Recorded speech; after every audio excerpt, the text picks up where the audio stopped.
play some hockey.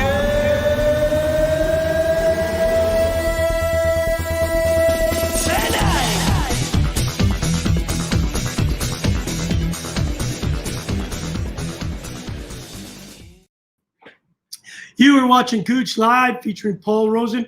Paul is not with us again today. Paul is still dealing with some health issues. We are on top of it, and we're looking forward to having him join us very soon. We apologize for that, but we're thinking of Paul. Paul's been under a lot of pressure. Hey, listen, the pandemic's done a lot of things to a lot of people, and we're so fortunate to have Paul in our lives, and we're waiting for him to get back onto the Gouche Live, brought to you by the good people at the Hockey News, and of course, the great people at Paramount Sports Management. That's where I am today. I'm at the rink. I'm in one of the dressing rooms, getting to understand the facility here. Every Wednesday, I will be shooting live here, talking about the great things at the facility and talking to Darcy Tucker. And we'll talk to Becky Keller Jr., Duke, and of course, Jim Thompson, which is just great. But today, we've got my very good friend, Paul Patskou. Paul is going to be showing us some incredible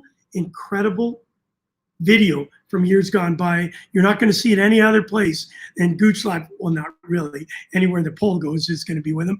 But I'll tell you what, we're really fortunate to have him with us. Let's bring in the big man, Paul. What's going on? I'm here. You're going to see how hockey has changed over the years. It's changed a little bit. Listen, right off the bat, I don't know, let me just pick at something we got here. 1933. Look at that. Yeah. That happened after the Ace Bailey Eddie Shore incident.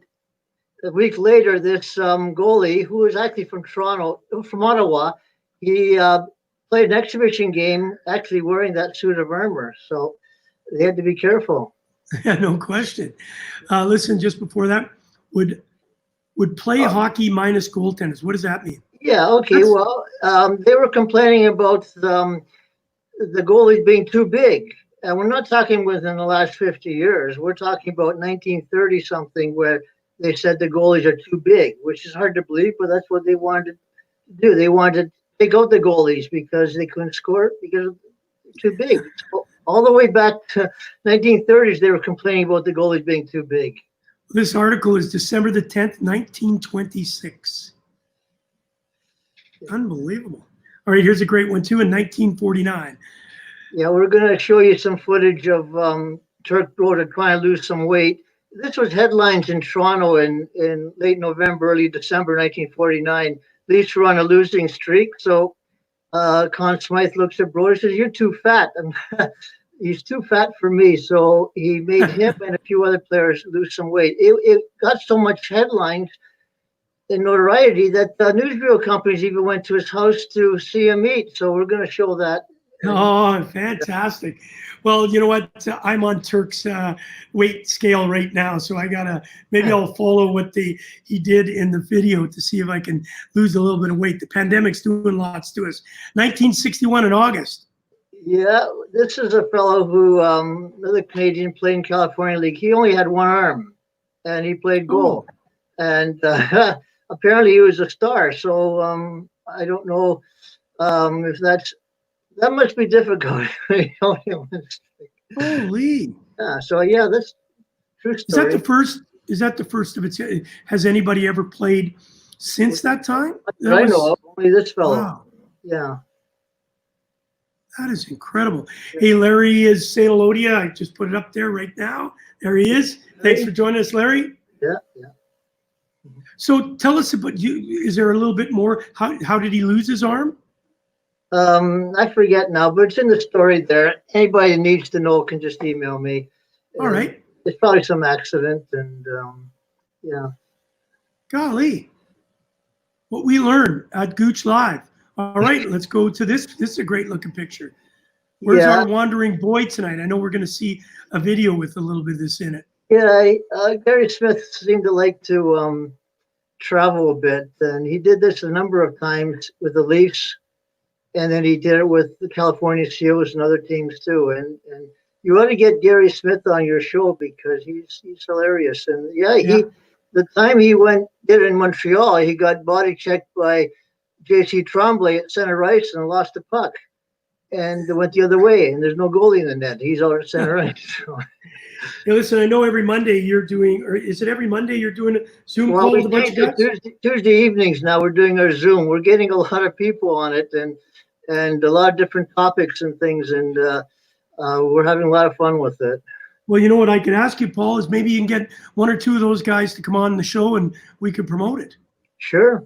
Love to get some of the older NHL stars to come on Gouche Live, and just as you do, bring the history of the game right to the front door of everybody's house. Look at this. There's Gary going again. This is in 1966. We see J.C. Tremblay with a helmet over there, and so they're going the other way, and he's past center ice. Now, after this, the NHL made a rule where goalies can't stick handle past center ice. So that's after Gary Smith. But so is it because of Gary Smith this rule was put in?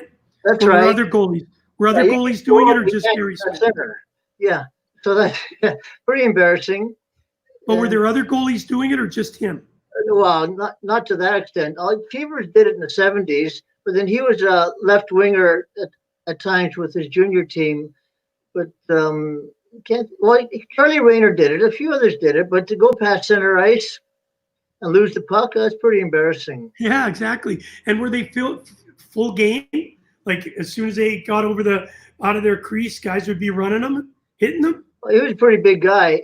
As a matter of fact, J.C. Tremblay hit him, and the joke in the Montreal paper was that's the only body check J.C. Tremblay threw all year. So that's all right. Well, Paul, you put together not only these incredible pictures, but some of these, I know you're going to describe them all to us, which is really exciting. You put together an incredible collage of video. This is in France in 1910. Right. This is a show-off goalie. You tell me he didn't know that the cameras are on him. Right. I cut it down to only a little bit. So you walk it through it. There's no sound. Go ahead. Silent.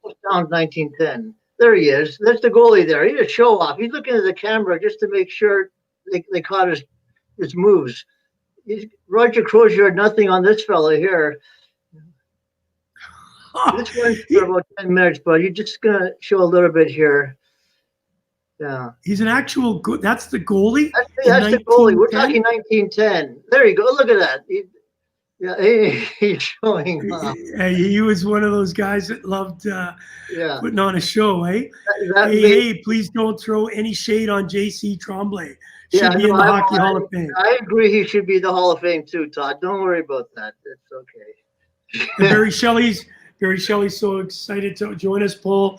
He always looks forward to seeing the videos, the collage you put together. That one is absolutely spectacular. Was there actually sound to that? No, not that one. 1910, no. But there's other footage from the 1919 to 1910 that I can show. Okay. And I thought that was funny because of the goaltender showing off like that. Let's look at him one more time. Look at him. Look at that. Oh my God! How many goalies look behind them after they make a save? Well, he knew the camera was there. Right. Where did you get a video like this? Where do these things come from? Like who had it? National Archives. Well, Bill Galloway was the archivist of the National Archives in Ottawa, and he accumulated all this stuff. There's more. There's a great part, a film out from out west where you got the goal judge in a fur coat and holding a bell, and I got to show that sometime too. All right, we'll do that for sure. Okay, this one's really special. I went through all these videos before I got a chance to post them. This one's really cool. Tell us. The regular player wears heavy gloves for hand protection, but the goalie wears huge padded effects on the ice, and to protect his hands from the opponent's stick. Goalie, like Bill Dernan, uses the stick, his hands, his body or legs, all of which are well padded. And it takes a stout heart and courage to dive headfirst into a whirlwind of steel blades and wooden sticks.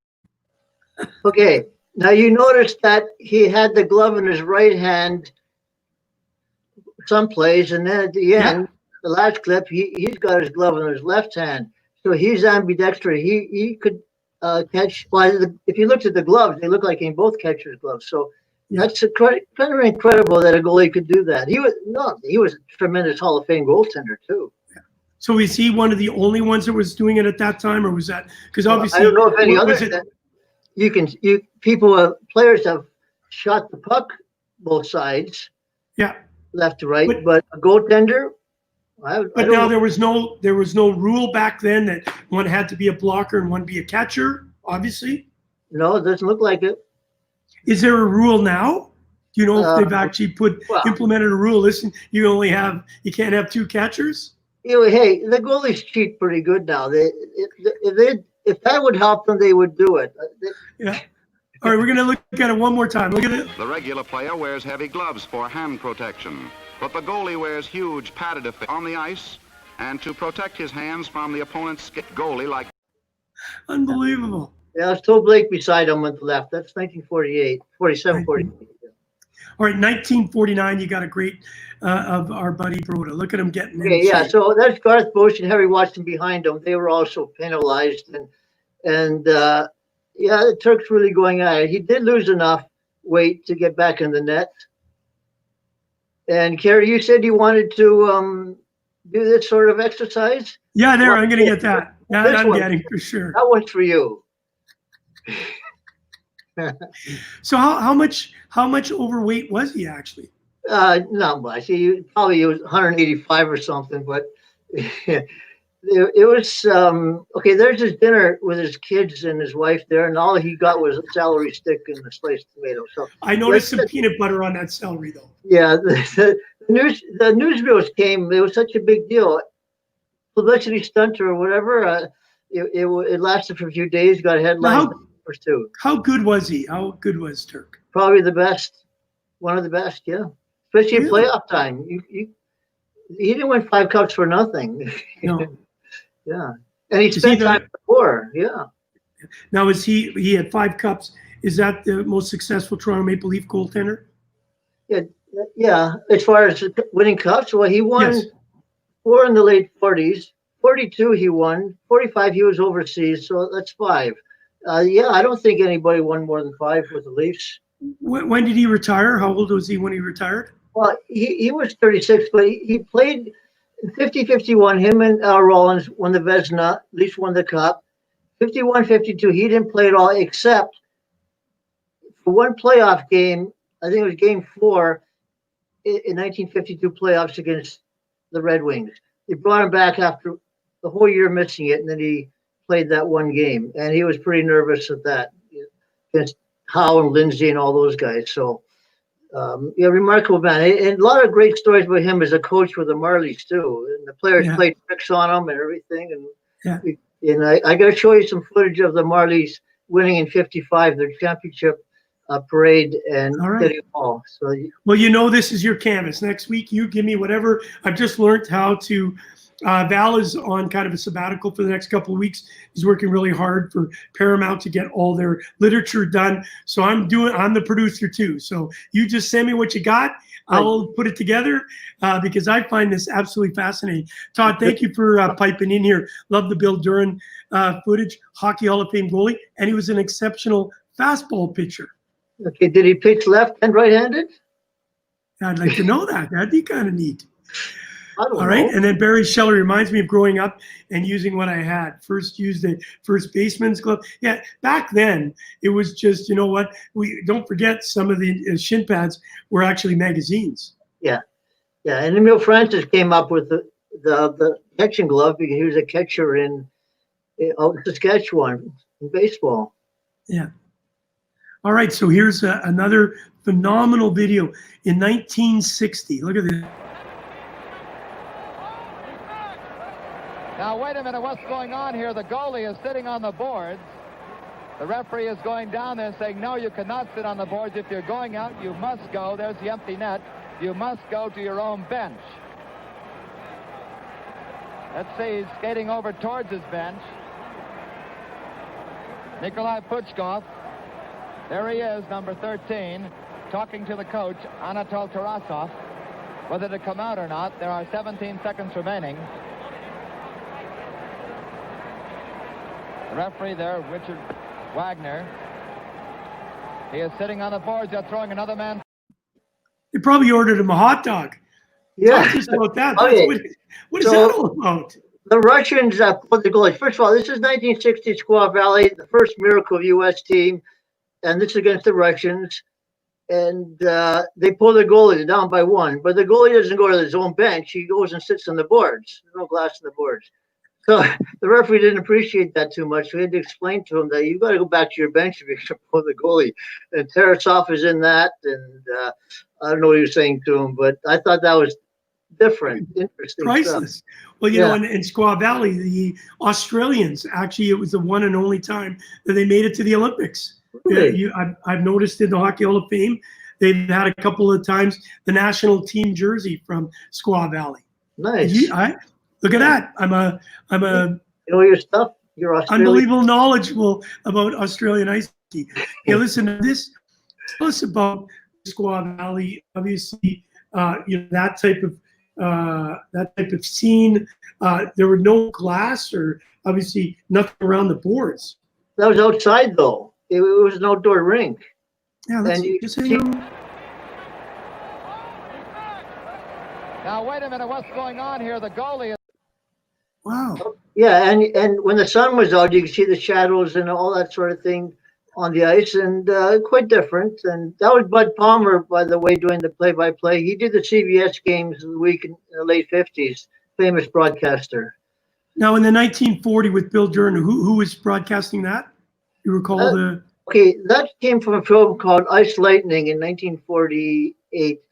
Bought that off someone in the States who had said he had a hockey film, but he wasn't going to look at it. Either I wanted it or I didn't want it. So I bought it, and it was tremendous. It had all kinds of different footage from that season, from all different leagues. And Howie Morenz Jr.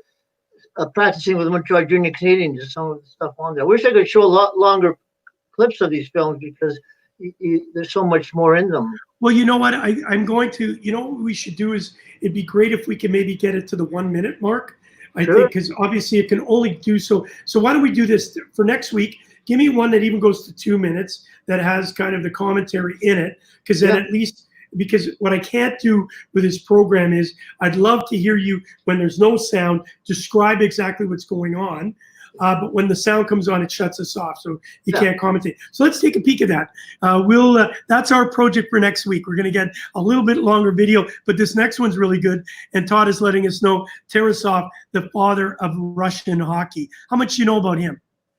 Well, quite a bit about him, and well, it's a long story. I mean, the question was why wasn't he there in '72, and there's all kinds of different theories about why he was moved out, and I don't think anybody got the true story yet. But he was the father of Russian hockey. He read the book by what's that Canadian? I forget his name now, but he studied Canadian hockey, and he was a good player too. What year? So that was in 19. So he would have been coaching. 1960. He coached from into the. Well, up until the 72 series. Right. Yeah. Well, one of the things that Craig Campbell. Now, wait a minute. What's going on here? The goalie is sitting on the boards. One of the things that Craig Campbell, not your Craig Campbell, but our Craig Campbell, who is in Australia, says, look at the corners in that rink. Like there was no, like, honestly, I would be scared playing in a rink like that because I never knew where the corners were. That shows you where the corner is. So I would have never gone in that area. You mean there's two Craig Campbells? Jeez. There is. Craig Campbell is from Brandon, Manitoba, and is a legend in Australian ice hockey. So he's a referee. How I met him, he refereed one of our ice hockey classics. And so I've got Craig Campbell in my phone, and I've got Craig Campbell Australia with the Australian number. Right below that is Craig Campbell Toronto. Yeah. So I never know who's calling me. Okay. Hey, listen, Todd's saying Lloyd. That's Percival. the guy's name, Lloyd Percival. Very good, Todd. Todd, why don't you come on the show sometime? We good. You know what? Next week, why don't we get you showing your film, and then once we're done, maybe we'll bring Todd on. We'll have a little bit of a hockey history set. All right, Paul. Paul, thank you for the passion you show for the game. There's no question Barry Shelley's one of these guys that has this Rink of Dreams. It's an incredible collection of articles, and he's just done a marvelous job outside of the Hockey Hall of Fame. But he always says he loves to listen to you and Kevin talk about hockey. Let's go to this. This is, I really, really appreciate you finding this gem of a video. Stop outside the Maple Leaf blue line on the far wing in front of the Maple Leaf players bench. Beliveau back at center ice now, number 4, Russo number 15, and Duff number 8. A long shot is wide of Bauer. There's Keon now with Armstrong and McKinney. Stanley and Douglas on the defense. Goes back to J.C. Tremblay. His pass for Russo. Russo flipped it right on the Douglas' stick. Over to McKinney. Over the line, closing in, a pass for Keon. Gets there to get his shot. Armstrong back to Douglas. Back to Armstrong. Back for Douglas. Duff gets a hold of it, and play is called. And there'll be a penalty. What an incredible video. Just before you make a comment, Dave Keon. Yeah. And Mr. Beliveau. That's right. And there's more to that film, of course. So I started it with Beliveau with the close-up and Keon, two of the greats, and it's in color. Now, people think that CBC did the first color broadcast in October 1966. And NBC did the playoffs in color the previous thing. But this is February 65, 2 years before. It was a prototype hot television broadcast, CTV, Wednesday night game, where they actually did it in color. Now, not many people saw it, but it didn't have the TV lights or anything, but it looks pretty good to me. And how many times do you ever see those two teams on TV in color in that era? This is the only footage of it. It's unbelievable. Yeah. And do you have more? Does the video go longer? Yeah, not the whole game. Now, what happened was when they saved the whole game and they took it to the archives in Ottawa, and for some reason only, I don't know, 8 minutes survived. I don't know what they did with it. Probably still there, the whole game, because the CTV game in color from the 54-65 season with all those stars there, what a difference it makes with the color, and you're so used to seeing black and white all the time. Yeah. Wow. So I want everybody to take a look at that to see something different. Paul, you are a brilliant historian. Thank you, Suzanne. You're absolutely right there. Let's watch this video a little bit. I don't know if it'll go back to the, but let's just Stop outside the Maple Leaf blue line on the far wing in front of the Maple Leaf players bench. Beliveau back at center ice now, number 4, Russo number 15, and Duff number 8. A long shot is wide of Bauer. There's Keon now with Armstrong and McKinney. Stanley and Douglas on the defense. Goes back to J.C. Tremblay. His pass for Russo. Russo flipped it right on the Douglas' stick. Over to McKinney. Over the line, closing in, a pass for Keon. Gets there to get his shot. Armstrong back to Douglas. Back to Armstrong. Back for Douglas. Duff gets a hold of it, and play is called. And there'll be a penalty. So, incredible. Yeah, Charlie Hodgson net. And see how small the goalies are there compared to the net. And that was Bill Hewitt doing the play-by-play. And then we went to color in 66, 67. Who is your all-time favorite sportscaster, hockeycaster, broadcaster? Would it be Foster Hewitt? I just love that voice. Yeah, well, Foster did the radio first, and he was brilliant because he could analyze the play and call the game at the same time. There was no color guy back then. And let's say there was an incident on the ice and the president of the league needed some sort of, no replay, but account of it. They went to Foster Hewitt because they trusted his judgment so much. Now, the most exciting one is Danny Gallivan to me. Yeah. You knew it was playoff. You only heard him during the playoffs, really. In the sixth, and every time his voice came on, you knew it was a playoff game. And he didn't do the first year of TV in Montreal. It was only the French station only. So he started in the second year, and you really started having him on TV in 1955. And he was just, well, the best. Yeah, tremendous, I tremendous like voice. Patskou too. Oh, yeah, absolutely. Exactly. In his prime. Ryan McFarlane, I love to hear his yeah. voice. So distinct. Yeah. Yeah. Hey, listen, Todd's saying in that he counted 7 future Hall of Famers on the ice in that footage. Yeah, you know what I thought Todd was going to ask? He was going to ask me for the video of the whole thing. Or is that the next question? He hasn't got the question there, but here should be the question. Todd, who were they? If you saw 7 Hall of Famers, let's see if we can name them off. Keon. Yeah. Beliveau. Who else do we got on there? Stanley. Bauer. Bauer, yeah. There's 4. Duff. J.C. Tremblay's not in the hall. According to Todd, he should be. He should be, but he's not. Maybe that's what he's doing. Yeah. That's pretty good of all the players on the ice, yeah? Yeah, I think Todd sent you an email telling you, well, that's fantastic, Todd. Really like that. Instead of sending us an email, why don't you post up who else we're missing here? So we've got Keon, Beliveau, Stanley, and Bauer. Armstrong.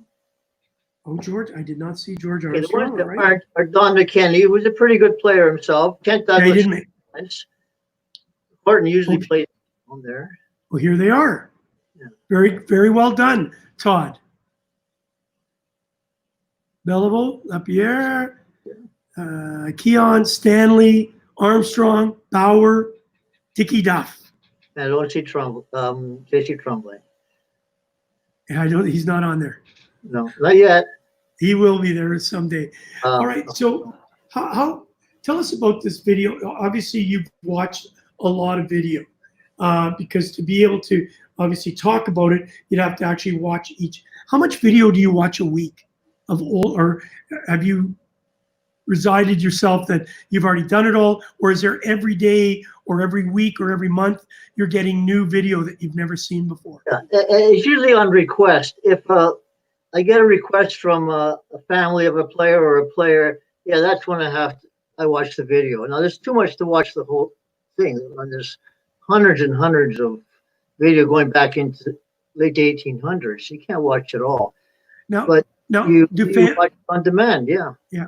Do families send stuff to you saying, "Here, I've got this clip. Can you talk to me about it?" Like, are you getting archived videos from family collections? Not much. I remember Bobby Hull brought me something once.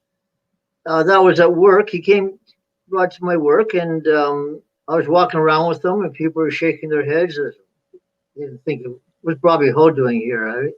He brought me something. Gary Alcorn brought me some really good stuff from the mid-50s with the Winnipeg Warriors. Ever seen that footage? Oh gosh, Winnipeg Warriors. Billy Harris had some good stuff too.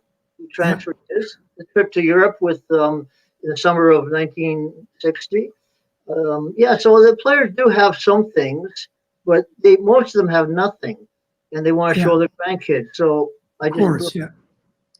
So Paul, what's a typical day for Paul? Oh, well, it's entering hockey related. Everything. Well, no, I'm doing a boxing film now, and I really shouldn't have accepted it, but I did. My interest is mostly hockey and baseball and football, so that's the hockey keeps me pretty busy. So are these Zoom things we're organizing and all these other things. Yeah, absolutely, no question. And could you have envisioned 20 years ago we'd be on Zoom and you'd be able to transfer files and get the stories from some of the greats? Who's one of the, on these Zoom calls, who's one of the characters? Who's somebody that you could say, wow, he's so great to listen to? Well, there's so many. Back when I started, we were doing VHS tapes. And I finally got rid of all those. Did you digitize them all? Yeah, all the good ones. Yeah. To DVD. But now I don't even bother DVD anymore. It's all MP4 because it's a lot easier to edit and send to people. So it has evolved. And you know, I wish I had time to go through everything because I probably have things that I don't even know, and it's probably valuable for. Yeah, And there's probably stuff that people have never seen before. Obviously, Well, some of it, for me personally, stuff that wasn't televised, or might have been televised once in the 50s and 60s, but never again. So they so wouldn't. now, sorry, Paul, all those archives now. So CBC had Saturday night, every night we watched it. I remember as a kid, my dad, getting the rabbit ears in Winnipeg. Where's all that now? Like, where is all the archives of those films? Do they still have every game, or are they at the Hockey Hall of Fame? Are they in the CBC library? Well, how long have I got to answer that question? Well, you got about 10 minutes. 10 minutes, okay. Well, let's talk about the TV stuff, okay? Because the other stuff is a different story. Back in 1952, they could record the games kinescope. They put the face of a 16 millimeter camera against the TV screen. They filmed them on 16 millimeter, and they were called kinescopes. Now they only did half the game back then. They didn't televise the whole game. So, but you still had 30 minutes per kinescope. And they're big, giant things. So they didn't keep them all. Some of them ended up at the National Archives in Ottawa. They were donated there by the CBC. Now, in the 50s, you could actually borrow them from the CBC and show them at home, but you had to return the reels. And I still have one of the sign-out slips from the CBC that this fellow never returned one of the films. And it was a 14-1 game, Toronto over Rangers. And it was in some fellow's basement. And in the can had the sign-out slip, too, that he never returned it. So that's one's missing at the archives. Really? So they were all sent there, but CTV did not keep anything, or so they say, and neither did the American stations for the most part. Montreal didn't keep their games, mostly Toronto. There's got to be those Montreal games somewhere. Although they did keep a number. They did keep a number from the first year, but they're in French and they're pretty good. But Toronto, from 1957 to 71, practically every home game. TV home game on Saturday night has been preserved. 70s, hardly anything. Because by that time they went to a 2-inch tape where they could tape over, and they did. So all those great games of the 70s, most of them were gone. Then the 80s, they got smart and 3/4-inch tape. They kept everything. Everything now has been sent to the NHL because they bought everything. So it's all in New York. And there's another copy of the archives as well. Right. Wow. Another copy of my house here in Toronto. Yeah, no doubt. Hey, listen, Susan's saying we could do an entire season just on Paul. There's no question. Amazing knowledge, and amazing that you've kept the history of the game well informed for all of us to be able to look back. Paul, do you have a collection of paper clippings from the 40s, 50s, and 60s? Just got a huge 16-pound box full of press clippings. Do you collect? Are you what's called a collector, Paul, or you're professional and everything's archived and properly in order? Well, yeah, for the film and a lot of the paper stuff I have. I like to know where Barry is located because if he's got these unbelievable scrapbooks, I'd like to see them. All right. So Barry, you're hearing from Paul. I'll share your guys' information and you can chat with each other. So do you collect, like, do you have jerseys with autographs and sticks and pucks, or are you basically? I have all kinds of memorabilia. Never bought a thing. All given to me by players and people, in appreciation for what I've done for them. So yeah, I have all kinds of signed sweaters and sticks and lots of photos and other memorabilia. Now, I remember every first Monday, I think it was, of each month, you would host an event with the alumni, the older alumni. Is that still happening? Yeah. Obviously not right now with the pandemic, but has it been happening in the last few years? Well, it's been happening for over 20 years, and it's evolved now. We've lost a lot of the older players that originated it as they get older. And right now, the last one we had was in early March before everything was shut down. We had Dave Dryden. That was right after the goaltender, the Zamboni goalie. Oh, yeah. So I thought, well, the theme for this particular lunch is going to be backup goalies. So Yeah. we brought in Dave Dryden and showed film of him with the Rangers in '62. They called him out of the stands, and we did a whole lunch on that. Wow. It was fantastic. You know, Yeah, and then we sounds didn't do any after that. The whole world shut down. yeah, We so do it on sad. Zoom now, once a But week. but we are lucky now that we have you and you can show us the history of the game, because you know what, the videos that I've seen today are so exciting versus all those ones I'm watching on Sportsnet. I can tell you which player is going to be on at what time now. I've seen them, so many of them. What are we looking at next week? Tell us, get us excited about what you're going to pull out of your archives. What do you want to see? Well, I would think that what we've seen already is fantastic. Do you want to put a theme to it? Do you want to show us some of the quirky goaltenders of all times, or some of the anything that would, maybe a couple of brawls? Were there any brawls that happened back then? A few brawls that people haven't seen, but Yeah. how violent do you want the show to Well, be? not too. Well, we don't want to see the teeth being knocked out. You know what? You know, like Barry Melrose hitting somebody over the shoe would be kind of funny. Well, yeah, we get Mike Milbury for that. Well, there are funny fights, but there are some that I would send to you first, and you would determine whether they're All right, you okay do that. for public TV, whatever. Let's do that. Hey, listen, well, of course, we know that was then and this is now. So I think we should really show people how the game was. There's nothing wrong with showing the history of the game and how it got to where it is today. Obviously, we know fighting has certainly dissipated throughout the years. We know why, but it was part of the history. And it'd be kind of fun to see, obviously, some of the old archives that you have. I know Larry has said he visited you once and you showed him an 1890 Thomas Edison hockey. Yeah, that's right. That's the first one that we know of, 1893. Yeah, there's fights going all the way back even to then. In fact, I'm going to show you Gordie Howe fighting Bill Jusda, and you guys can guess who won that fight. You can guess right now, and I'll tell you you're wrong. I'm going to say it's Gordie Howe. Hey, listen, what about class act plays? What does that mean, Susan? Class act plays? I don't know, Suzanne. Tell me what you mean by. Yeah. Do you know, we had Joe Patskou on. I will get him on again. I just love Joe. And he showed us the penalty shot. If you recall, they had the face-off dot moved in front of the net. And you didn't actually go in and deke out the goalie. You had to take a slap shot. Okay.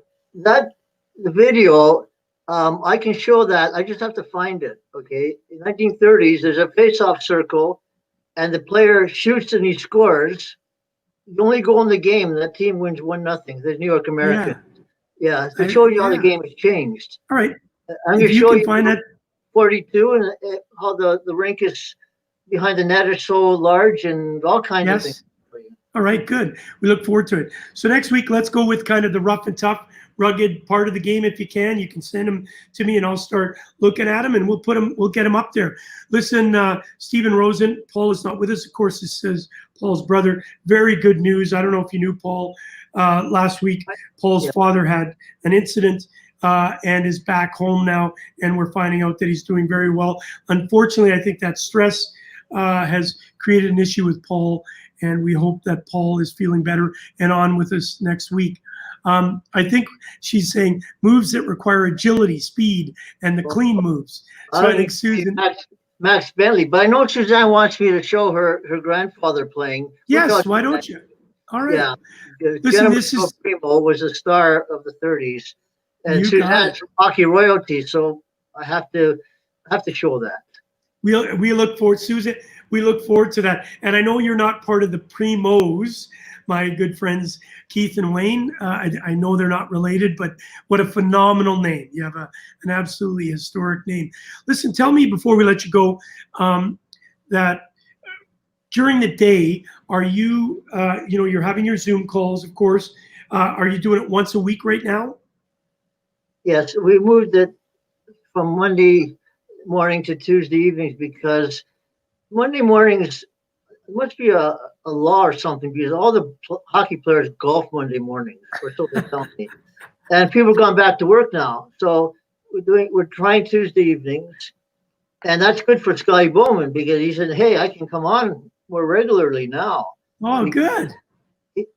When we had ours on Monday mornings, he had his own Zoom with coaching Zoom or something like that. So we're trying to get the next one we're doing works out. We're going to get Mike Keenan and the '94 Rangers Stanley Cup team and a few players from there like Glenn Healy and Kip Rose. We can get them and probably roast Mike Keenan, Iron Mike there. But Oh, yeah. I've had with the daughters of the NHL players, and that was fabulous because they told their stories about growing up with famous fathers playing the NHL and stories you wouldn't have ever heard before.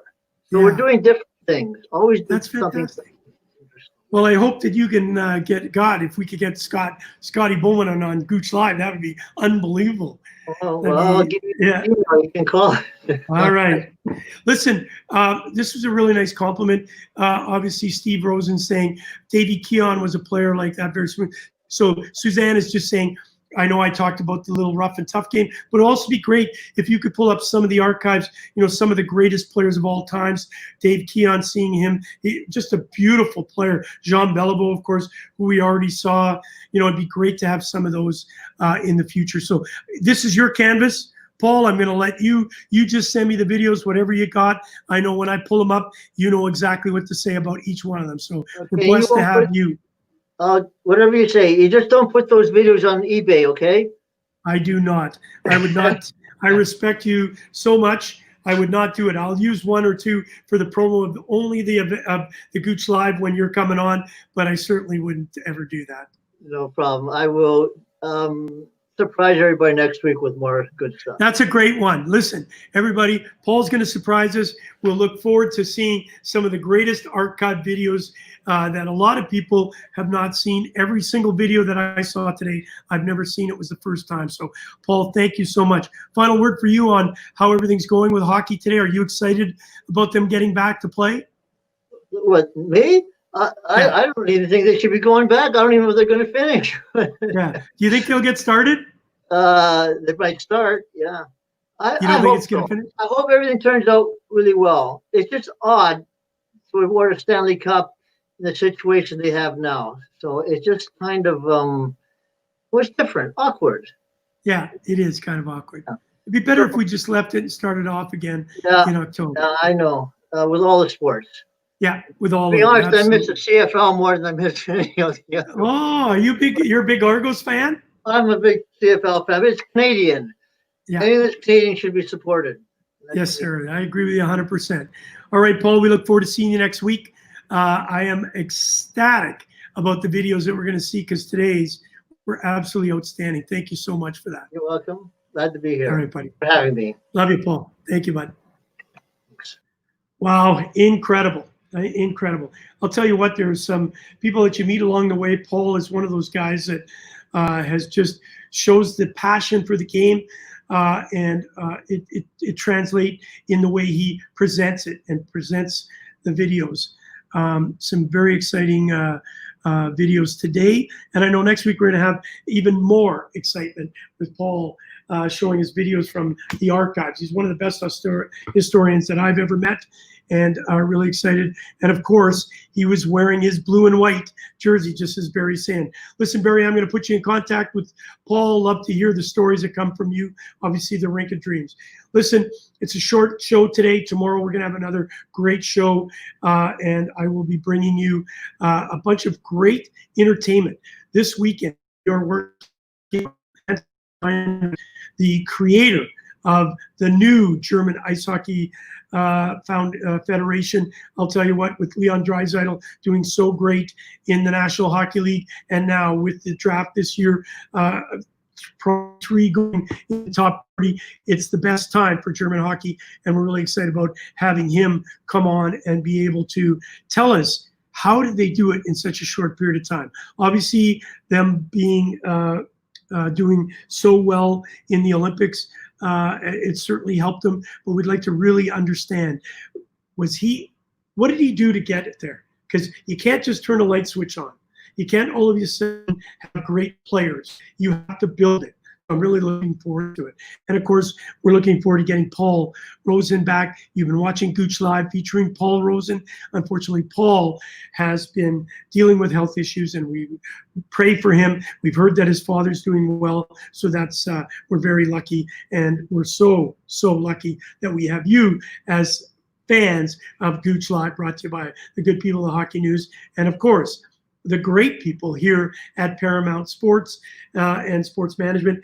They've allowed me to take over one of the dressing rooms, and every Wednesday I will be here presenting live King's Corner and bringing you great videos like Talking with Taylor, Murphy's Hockey Law. Always love to have him. I'm going to have Murphy on tomorrow, James Murphy. We're going to talk about the NHL and where we are right now, how it's going to start. We've heard some players have kind of had a little bit of a problem. So I'll tell you what, some of them backed out. You will know all about it tomorrow. Join me tomorrow. The NHL story, James Murphy from Murphy's Hockey Law. He'll bring us right up to speed. I noticed Shoppy, our European correspondent, has just popped on. We just talked about, it looks like I'm going to have France Randall on this weekend. Shoppy, I will let you know tomorrow if that's all on, and we look forward to having you with France on. Okay. Can't say what these shows mean to me each day. Thank you, Gouche. Hey, thank you, Barry. Look forward to getting you on the show and showing the Rink of Dreams, and I will line you up with Paul this week. Okay, guys, thank you for being a part of today's show. We will be back tomorrow. Don't miss it. We've got Murphy's Hockey Law. Let's play some hockey.